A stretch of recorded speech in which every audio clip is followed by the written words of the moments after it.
The rain came without warning that night, not the polite kind that gives you time to find a jacket, but the furious kind that descends all at once and turns the whole city into a moving blur of headlights and flooded gutters.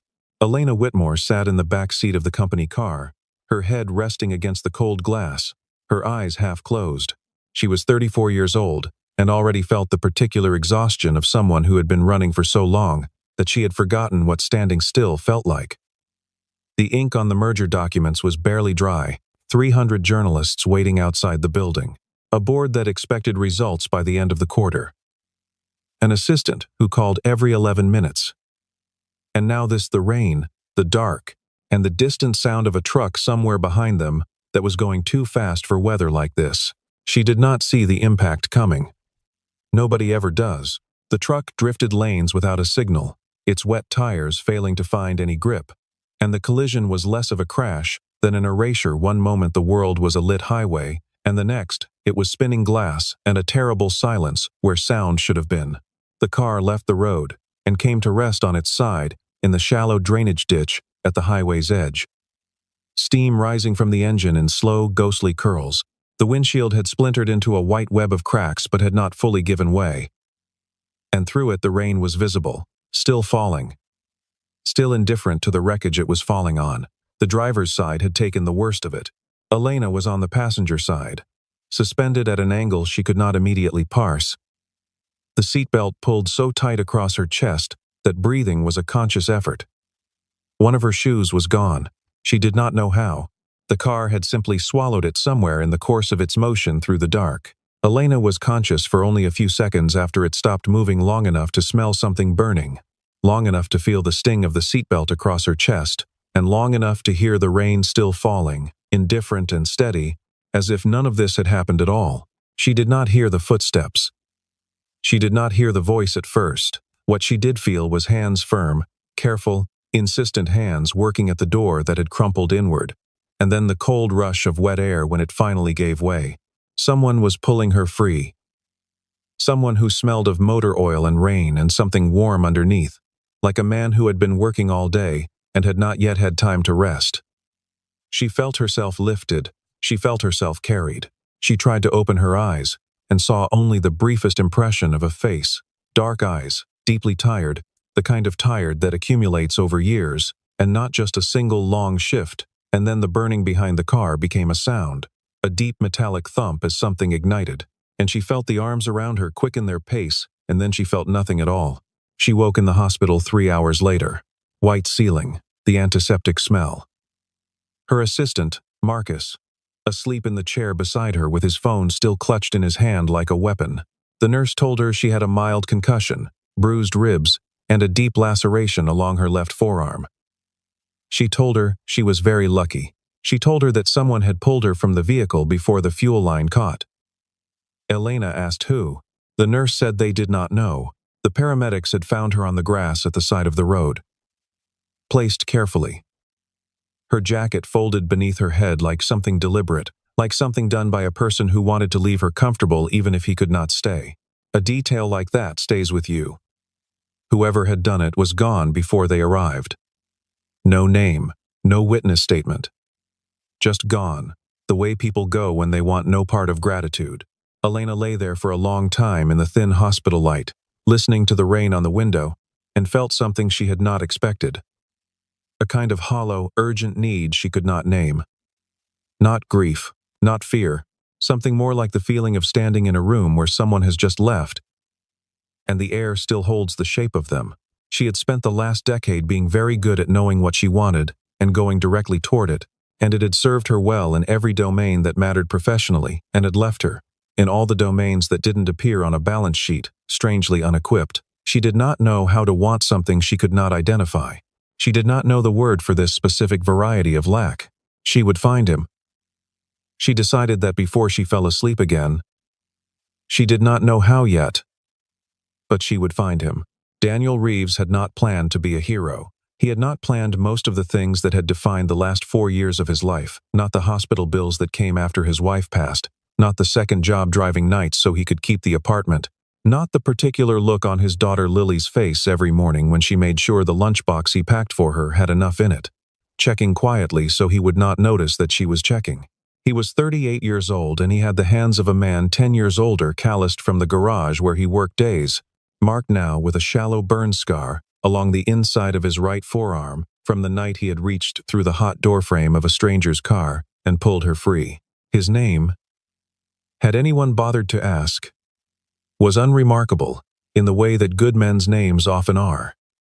Nobody had asked. He had driven home, cleaned the wound at the kitchen sink with the economy of motion, of someone who has learned that pain is less frightening when you simply do not make a production of it, and gone to bed before midnight because Lily needed to be at school by 7:30 and breakfast had to be made, and the overnight shift at the garage had taken something out of his lower back that only sleep, increasingly, could put back. He had not meant to stay. He never meant to stay anywhere longer than necessary. There was something in him, some deep instinct honed by loss, that kept him always a little bit outside of things close enough to be useful, far enough that leaving would not break anything. He had seen the crash from 3 car lengths back, had pulled over without thinking, had done what needed to be done, and then had gone back to his car and driven home and put a kitchen towel soaked in cold water on his arm and held it there until Lily's nightlight clicked off down the hall.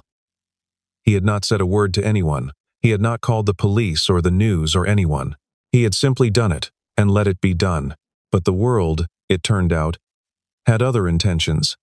The crash had been on a monitored stretch of highway. The cameras had caught the blur of him, not clearly enough for a face, but clearly enough for the silhouette of a man running toward the car and then away again. And the woman he had pulled from that car was Elena Whitmore, CEO of Whitmore Technologies, whose face appeared on business magazine covers and whose company's stock moved markets when she sneezed. By morning, the story was everywhere. And the unnamed man, who had saved her life, was already being called a ghost, a mystery, an angel. All the words people use when they cannot find the real one. The rideshare app matched them 4 days later. It was the kind of coincidence that felt, afterward, too neat to be one, but at the time, it was simply an assignment that appeared on Daniel's screen at 7:40 in the morning. A pickup at the Whitmore Technologies Tower on West 11th, and he had accepted it the way he accepted everything. Without drama, without calculation, just the simple arithmetic of needing the money and the job being there. He recognized her immediately. He did not let her know that he did. Elena sat in the back seat and looked out the window and did not look at him at first. She was on a call, something about quarterly projections, and she spoke in the clipped, efficient way of someone who has learned that brevity is its own form of authority. When the call ended, she glanced at the driver ID on her phone and then at the rearview mirror, and something in his eyes made her pause. She could not have said what it was. She had seen 1,000 pairs of eyes in the back of cars. These ones were tired in a way that felt familiar, though she could not place why. She noticed the way he drove, not aggressively, not tentatively, but with a particular steadiness that communicated awareness without performance. He knew where the traffic was thickening before it became visible.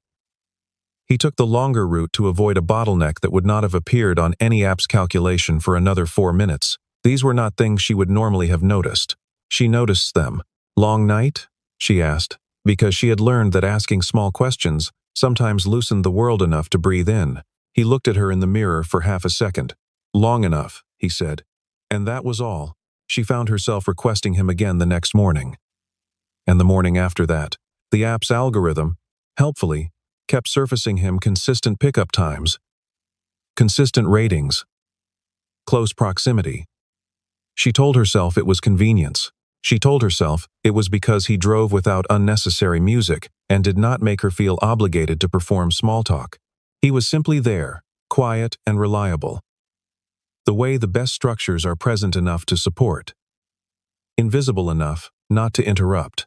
Meanwhile, the search for the man who had saved her was becoming a small media event. She had posted a statement through her publicist, a reward, no amount specified.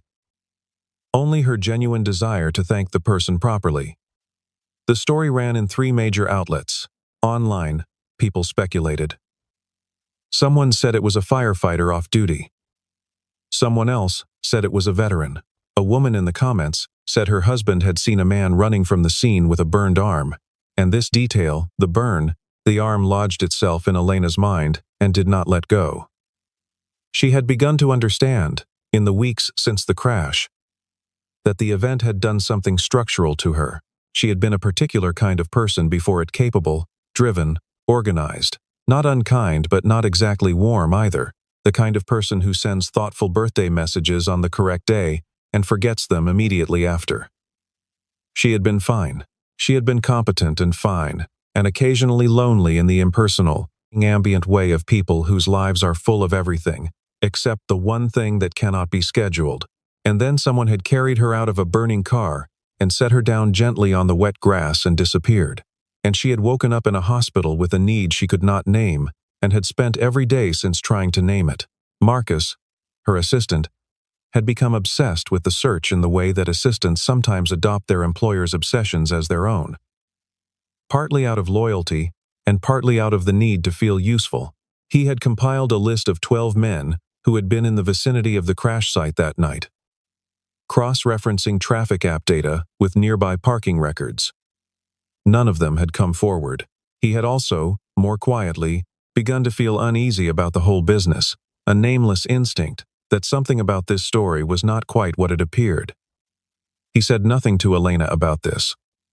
She was not in a mood for caution. She noticed the scar on a Tuesday. She had handed him her coffee to hold for a moment, while she retrieved something from her bag, a thoughtless gesture, the kind you make with someone you have unconsciously stopped thinking of as a stranger, and when she took the cup back, she saw it, the inside of his right forearm. A pale, irregular mark, still slightly pink at the edges. The kind of scar that comes from a heat source, and not a blade. She said nothing. She looked away and out the window, and felt the city moving past, and felt something inside her go very, very still. She did not say anything that morning. She spent the rest of the day saying nothing, which was unusual, because Elena Whitmore was not a woman who held back when she had something to think about. She simply thought about it, alone, at her desk on the 40th floor, while the projections scrolled on the screen in front of her and her tea went cold, and the sun moved across the skyline in a long, slow arc. He had been there. She knew it now, the way you know things that bypass reason and arrive already settled, like weather. The scar was on the wrong arm for a driving injury. It was on the right arm, the reaching arm, the arm that had come through a hot door frame to pull her free. The night she finally confronted him, the rain had started again. He had just dropped her at her building and was about to drive off when she knocked on the passenger window. He lowered it. She stood there in the rain looking at him, and he looked back at her, and neither of them said anything for a long moment, which was in itself a kind of answer. The street behind her was wet and bright, with reflected headlights, and her hair was already darkening with rain, and she did not appear to notice or to care, which told him something about the quality of her attention right now. She was not thinking about her hair. She was thinking about him, and the fact of it, and the fact that she had not been wrong. "It was you," she said. He did not deny it. He looked at the windshield for a moment, then back at her. "You should go inside," he said. "You're getting wet." "Daniel," she said. Because she knew his name by now, she had known it for days, and using it felt like a small act of insistence. A way of making him real when he kept trying to be invisible. "It was you. The arm." "I know." He was quiet for so long she thought he might simply drive away. Then he said, in the flat, careful tone of a man who has measured his words against a cost he cannot afford to be wrong about. Yes. She stood there in the rain. She thought she would feel relief. Instead, she felt the strange, aching fullness of a moment you have rehearsed 100 times, and which, when it arrives, is nothing like the rehearsal. She had imagined this conversation with gratitude at its center, a formal thank you, an acknowledgement, a closing of the account. What she felt instead was nothing like gratitude. It was more like the sensation of finally recognizing a room you have been in before, in a dream, and understanding that the dream was trying to tell you something that your waking mind was too busy to receive. "Why didn't you say anything?" "Because I didn't need you to know." "Why not?" He looked at her then directly. No mirror between them, and she saw the exhaustion she had glimpsed in the first seconds of their acquaintance. But behind it, something else, something she did not yet have a name for, something quiet and self-contained and utterly without appetite for anything she might think she owed him. "Because," he said, If it had been anyone else in that car, I would have done the same thing. There's nothing for you to repay. She was still standing there in the rain when he rolled the window back up. She let him go. She stood on the sidewalk in the wet and the dark and the city noise and felt something in her chest rearrange itself with a slow, deliberate click, the way a door settles into a frame it has finally found. She met Lily for the first time on an evening in early November, when Daniel had no choice but to bring her along on his last pickup of the night. She was 8 years old and very small, and she sat in the front seat with a purple backpack in her lap and the focused, wary expression of a child who has learned to take stock of adults quickly. She looked at Elena over her shoulder and said, with no preamble whatsoever, "You're the one my dad saved, Lily." His voice was mild but clear. "What? You did?" She turned back to Elena. "He didn't tell me your name. He just said she was pretty. Lily." He said that, though. Elena laughed, a real one, not the polished version she used at press events. It came out before she could shape it, and it sounded, even to her own ears, like something she had not heard from herself in a while. Lily looked pleased. Daniel looked at the rearview mirror with the expression of a man who has learned to accept that his daughter will betray him at every opportunity. With love.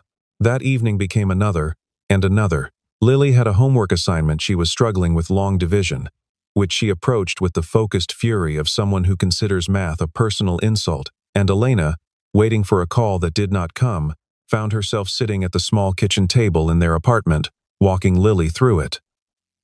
The apartment was clean and spare, everything in its place, the refrigerator covered in Lily's drawings, and a schedule written in Daniel's handwriting that accounted for every hour of his day. There were 2 chairs at the table. A third had been added only when necessary, and you could see from the slight unevenness in the floor where it usually sat that it had not often been necessary. It was the apartment of a man who had reduced his life to what was required, and had not allowed himself to miss the rest of it, or had learned not to.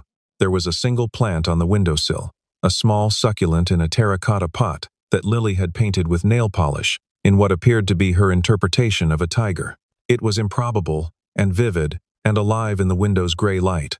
Elena found herself thinking about it later, back in her own apartment, which had a professional interior designer and no plants whatsoever, and understanding something she had not previously been able to articulate about the difference between a home and a space that costs a great deal of money. Elena looked at the drawings on the refrigerator, while Lily recited division facts. There was one of a woman with yellow hair and a briefcase, labeled in careful block letters. Mommy. It was old, the edges curled, the colors faded. Beside it, a newer drawing in bolder crayon. A man and a small girl standing in front of a car. And above them in Lily's handwriting, U.S. Elena looked at it for a long moment and said nothing. That night, when Lily was asleep and Daniel walked Elena to the door, she said, "She looks for her mother in women she meets." He was quiet for a moment. "She does," he said. "How long has it been?" 3 years in February. She nodded. She did not say she was sorry, it seemed inadequate, and he did not ask her to. They stood in the doorway for a moment, and the distance between them was the exact amount of distance that accumulates between 2 people who have both been careful for too long, and both of them felt it, and neither of them knew yet what to do with it. The photograph appeared online on a Wednesday, a paparazzi shot, grainy, taken with a long lens from across the street. Elena Whitmore, CEO, stepping out of a building in a neighborhood very far from the one she was usually photographed in. The caption, as these captions always are, was worse than the photograph. Tech mogul's secret life. What is Elena Whitmore doing in the East Side housing blocks? The story spun fast. By evening, it had found a shape. The beautiful and powerful CEO, the handsome working-class driver, the motherless child who had charmed her. It was the kind of story that the internet tells itself to feel something, and it told it with the aggressive tenderness of a crowd that has confused spectacle for empathy. Richard Voss, Whitmore Technologies' Vice President of Operations, watched the story spread from his office on the 38th floor and allowed himself a private, satisfied moment before picking up his phone. He had been patient. He had been very, very patient. The board was already nervous about the merger's reception, already questioning whether Elena was the right face for the company's next chapter. A distraction, the right kind of distraction, applied at the right moment, could shift the calculus enough to open a door he had been standing outside of for 2 years. Richard Voss was not a man who believed in enemies, exactly. He believed in obstacles. And he believed in the removal of obstacles. And he was very good at it. Which is perhaps why no one had thought to look at him yet. He was pleasant in meetings. He sent handwritten notes when people's parents died. He had once given up his parking space to a junior analyst who had injured her ankle. And he had done it graciously. In front of witnesses. These were the small investments he made, regularly. In the appearance of decency. They had paid excellent returns for a long time. He saw no reason they would stop now. He had already set people on Daniel. What they found was ordinary and devastating in equal measure. A man with no savings, a dead wife, a daughter with a recurring respiratory condition that required medication their insurance barely covered, and a debt load from 3 years of hospital bills that he was paying down $60 a month at a time. Nothing criminal, nothing even remotely usable, in a legal sense, but the story it suggested: desperate man, wealthy woman, strategic charm was usable in every other sense, and Richard knew exactly which journalist to give it to. The headlines came 2 days later. Driver's debt secrets. Is Alina's mystery man after her money? Daniel saw it at the garage, on someone else's phone, and felt a cold, specific humiliation move through him that he had not felt in years, the particular kind that comes not from your own shame, but from the knowledge that someone has taken your honest life and arranged it to look like dishonesty. He said nothing to his co-workers. He went home that evening and made Lily dinner and helped her with her reading and put her to bed, and then sat at the kitchen table in the dark for a long time. He stopped accepting Elena's ride requests. He turned off notifications. He began to think about his sister in Portland, who had offered once to let them come stay, who had a spare room and a school nearby that had good ratings and a yard that Lily could run in. He began to think about what it meant to want something you have no right to disrupt. He had pulled her from a burning car. That was a clean thing. What was happening now was not clean, and he did not want to be the reason her name was in the wrong kind of sentence. Elena noticed his absence immediately. She told herself she noticed for practical reasons. She found him through the app's help desk, a polite, professional inquiry about a driver she had lost contact with. The kind of message that was absolutely about business and nothing else. He did not respond. She had Marcus drive her past the garage on Thursday morning. She saw his car in the lot and drove past without stopping, and sat in the back of Marcus's sedan staring at the seat in front of her. He thinks he's protecting you, Marcus said, carefully. I know, she said. And the board meeting is Monday. I know that too. She was not at the board meeting yet. She was still in the part of this that came before the board meeting. The part where something true was trying to happen, and the world was doing what the world always does, which is throw noise at truth until truth reconsiders. But truth, in Elena Whitmore's experience, did not reconsider. It simply waited. She found him at the train station on a Friday night. She had a source, a woman at the garage, who had been watching the two of them with the quiet, accurate intuition of someone who notices things but does not gossip, and who had mentioned, not quite casually, that Daniel had booked 2 seats on the late train to Portland. Elena had come alone, without Marcus, without the company car. She had taken a cab. She had stood at the entrance to the main concourse for a moment, rain starting again outside, and then walked through because there was nothing else to do. She did not reach him in time.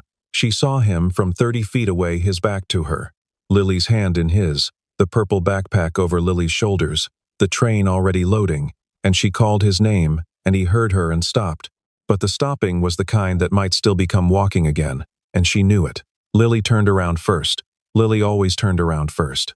Elena. She pulled free of Daniel's hand and ran to her without hesitation.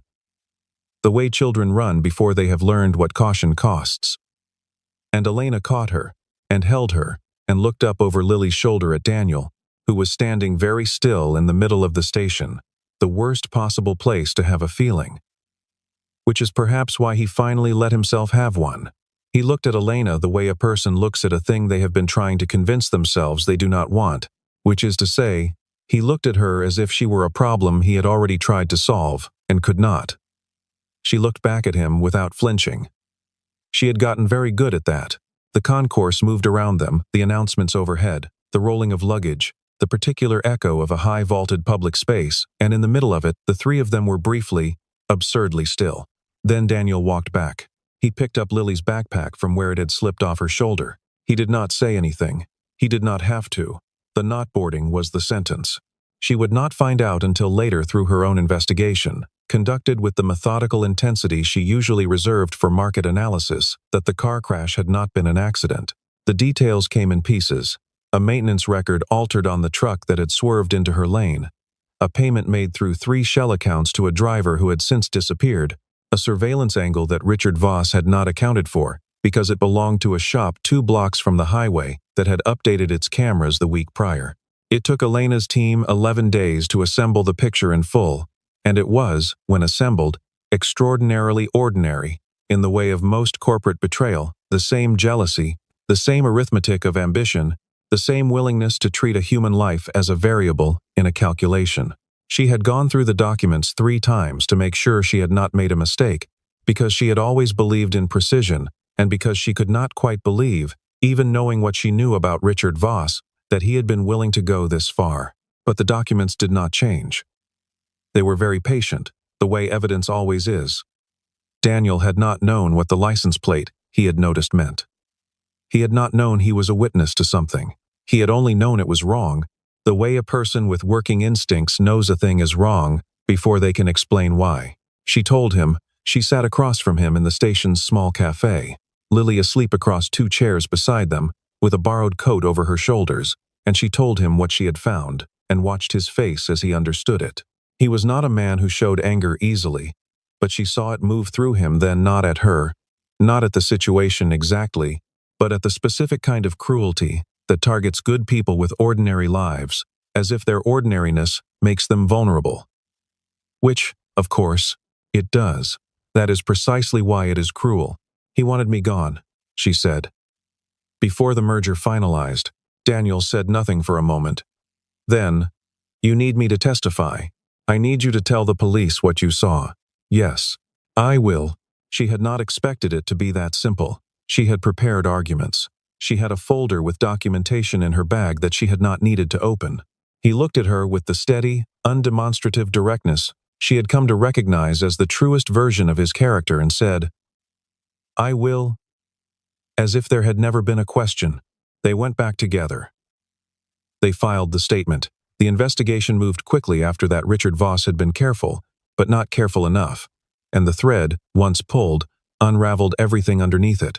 Within a week, the board had the full picture. Within 2 weeks, Richard had resigned. The merger was affirmed.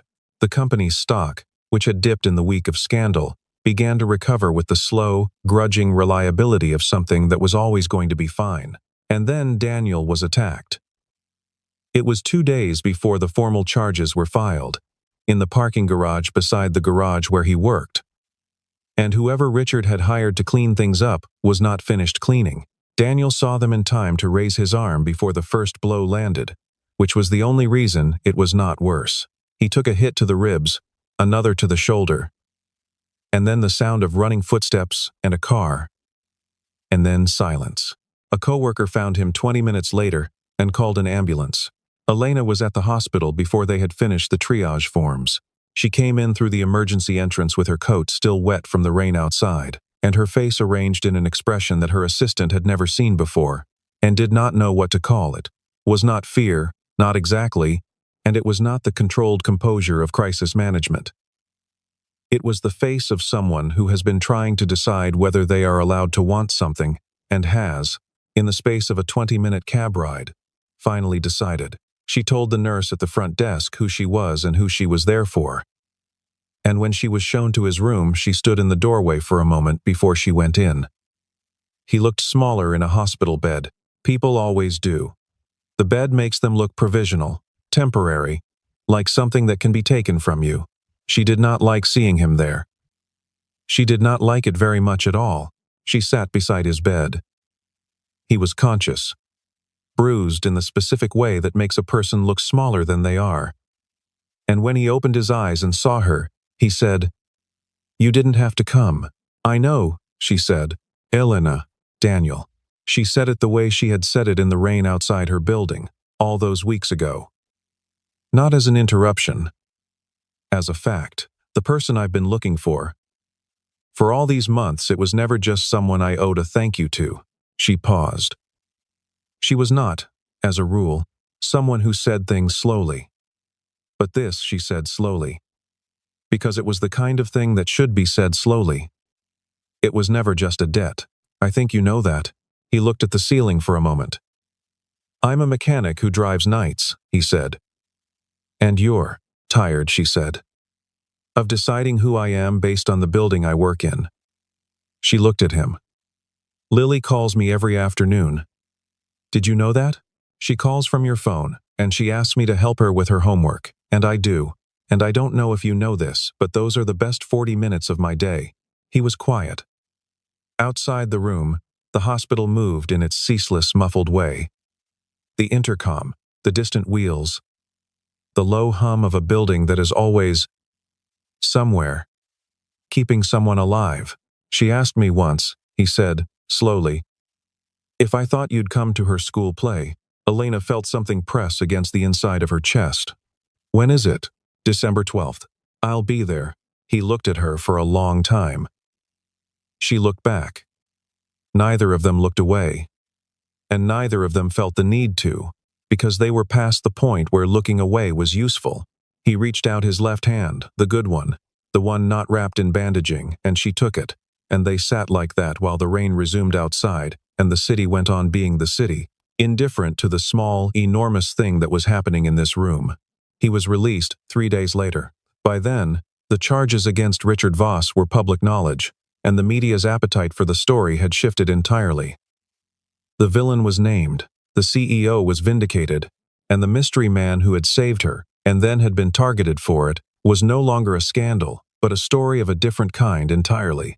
The kind that people choose to tell around the ones they love because it makes them feel that the world, despite everything, is sometimes fair.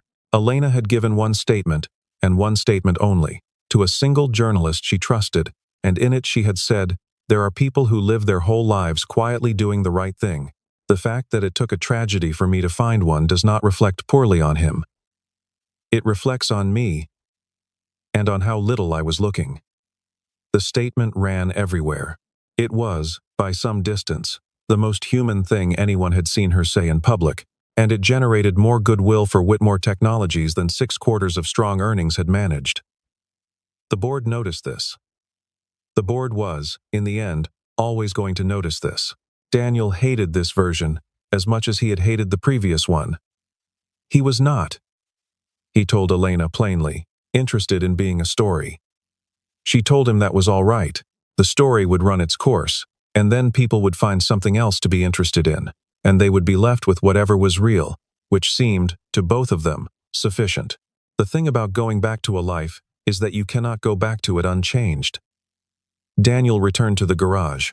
He returned to his evening shifts, though fewer of them now, because Elena had quietly connected him with a legal team that had, over the course of a single week, restructured his debt in a way that made the mathematics of his days less brutal. He had not asked her to do this, and he told her so, firmly, with the specific and dignified discomfort of a man who does not like accepting help. She told him that she was not doing it as a gesture. She was doing it because the hospital bills were the result of his wife's death, which had not been his fault, and because Lily deserved to have a father who slept occasionally. She said this last part, looking at him very directly, in the way she had learned to look at him without softening it, without making it easier than it was, because he respected directness, and because softening it would have been a kind of condescension dressed up as kindness. He understood the difference. He accepted it, he said, in a tone that was gruff and real, and nowhere near as ungrateful as it sounded on the surface. Fine. But I'm paying it back. She said that was between him and the legal team, and had nothing to do with her. He said it had everything to do with her. She said they could disagree about that. They did, amiably, for about 4 minutes in the parking lot of the garage. And then Lily called because she could not find her other sneaker, and they both answered the phone at the same time, and the argument dissolved, the way all their arguments dissolved, not because anyone had conceded, but because something more immediate had arrived, and both of them, at heart, preferred the immediate. He had no good argument against this. He accepted it. In early December, on a Saturday afternoon, Elena drove herself to the garage. She had been driving more these days, not much, but enough to remember that she liked it, that there was something clarifying about having both hands on something and knowing exactly where you were going. She had also found, in these weeks since the hospital, that the apartment on the east side had become a gravitational center for her evenings in a way her penthouse had never quite managed. Despite its unobstructed view, and its excellent wine, and its proximity to every restaurant in the city worth eating at, the penthouse was a place where she went to sleep and answer emails. The apartment was a place where Lily showed her drawings, and Daniel made coffee badly, and the three of them sat on a second-hand sofa, watching whatever Lily had decided they were watching, which was usually something animated, and occasionally something that made Daniel fall asleep in 20 minutes, and Lily and Elena exchange a conspiratorial look over his shoulder. Elena had not expected to have a life that contained conspiratorial looks. She found she liked it very much. She parked on the street and walked in and found him under the hood of a pickup truck, the radio on low, the garage smelling of grease and cold air, and the particular smell of work done honestly with your hands. He looked up when he heard her. He was not surprised. He had, in some sense, been expecting her. The way you expect rain when the pressure drops and the clouds have been building all week. He wiped his hands on a cloth, and she stood there in her coat and her good boots and looked at him. And neither of them said anything for a moment, which was no longer unusual and had become, in fact, their most comfortable mode. Then she said, "I don't need you to rescue me anymore." He raised an eyebrow. "Okay. She stopped. She had practiced this. She was not, ordinarily, a woman who practiced things. She wanted to say she was direct by nature and by necessity. And the habit of preparation was for boardrooms, not for this. And yet she had practiced it, sitting in her car in the parking structure of her building at 7 in the morning. Because she wanted to say it right. "I've been looking for you since the night of the crash. Not the you that pulled me out of a car. The you I was sitting behind every morning. The you who makes Lily's lunch with enough in it so she doesn't worry. The you who never asked me for a single thing. Not once. Not even gratitude." She stopped again. He was still watching her. I want to be part of what you're building. You and Lily. Whatever that is. Even if it's just dinner on Thursdays and homework, and the school play on December 12th. I want to be part of that." He looked at her for a long time. The radio played something low and indistinct. The cold air moved through the open garage door. He had the look of a man who has kept a door closed for a very long time and is now, carefully, deliberately, unlocking it. "It's not glamorous," he said. "What we have. I know. She'll want a dog eventually. I'm aware. And she has opinions about everything. That I have noticed, yes." He almost smiled. The almost was enough. He walked toward her, and she stayed where she was, and when he was close enough that the cold air between them had become warm air, he said, "Thursdays then." "Thursdays," she said. "And the school play." "And the school play?" He agreed. "And whatever comes after that." He looked at her for a moment. Something in his face shifted, not dramatically. Not in the way of movie moments, but in the small and unmistakable way of someone releasing a held breath. "And whatever comes after that," he said. And that was that. The simplest things always are. Lily picked the restaurant, a diner 6 blocks from the apartment that had laminated menus and good milkshakes and a jukebox that actually worked, and she had been lobbying for it for weeks because she considered diners the highest form of dining and had the conviction of someone who has thought this through thoroughly. She ordered a chocolate shake and pancakes, despite it being dinner time, because she had decided that pancakes were appropriate at all hours, and this was not a position she was willing to negotiate. Elena ordered coffee and the soup. Daniel ordered whatever Lily recommended, because he had learned that this made the experience go smoother. The booth was slightly too small for 3 people, and the vinyl seat had a crack in it that Lily had covered with a sticker of a yellow duck, and the ketchup bottle on the table had been refilled so many times its label was almost entirely gone. And it was, Elena thought, the finest restaurant she had been in years. They sat in the booth by the window, and outside the city moved in its usual way. Lights and umbrellas and people hurrying through the cold, and inside, there was the warmth of the diner and the sound of the jukebox, and Lily's running commentary on everything she had done that week, which was extensive and detailed and required both of them to pay close attention. She had a friend named Abby, who had said something at recess that Lily considered a philosophical error, and which she was still processing. She had learned a new word, perpetual, and had been using it in every sentence for 3 days. The succulent on the windowsill, she reported, had produced what appeared to be a small new leaf, which she considered excellent news, and which Daniel had confirmed with the cautious optimism of someone who has lost one succulent already and does not want to promise anything. At one point, she paused in the middle of a story about her friend at school and looked at Elena very directly and said, "In the way of children who have decided a thing and see no reason not to say it, I'm going to call you Mom. Is that okay?" The diner noise continued. The jukebox shifted to something slow. Elena looked at her. She felt the words settle over her like something she had not known she was cold without. She looked at Daniel, who was looking at the table with an expression she could not quite read, or rather, could read perfectly, which is why she could not look at it directly. His hands were around his coffee cup. The burn scar was visible on his forearm, pale and ordinary in the yellow light, the most unremarkable evidence of the most consequential moment of both their lives. "Yeah," she said, to Lily. "That's okay." Outside, the rain had started again, the soft kind, not the ferocious kind, the kind that falls in December when the year is winding down and the city has made its peace with winter. It ran down the diner window, in thin, clear lines, and inside, the light was yellow and warm, and the three of them sat together in the particular quiet that falls between people who have been through something and have come out the other side and do not need to say so.